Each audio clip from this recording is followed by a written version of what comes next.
அக்கா நீங்கள் அனுப்பின பார்சல் எனக்கு கிடச்சிருச்சு. பார்சல்லாம் நல்லா பேக் பண்ணியிருக்குது. உள்ளே ஸ்பாஞ்சு வச்சு நல்லா சேஃப்டி அனுப்பியிருக்கீங்க. தேங்க்யூ. நான் ஓப்பன் பண்ண போகிறேன்.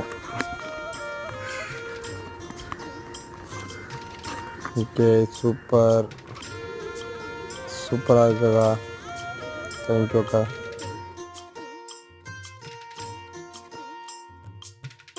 காத்து ஊத காத்து சுட்டும் கடல் கரைய பார்த்து சத்தியமா கோயில் கொண்ட சுப்பையா, எங்க குப்பத்துக்கு குல விளக்கு நீ ஐயா.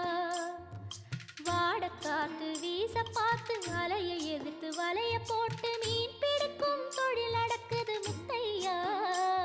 கரை மீண்டு வர காவல் உந்தன் மேலையா.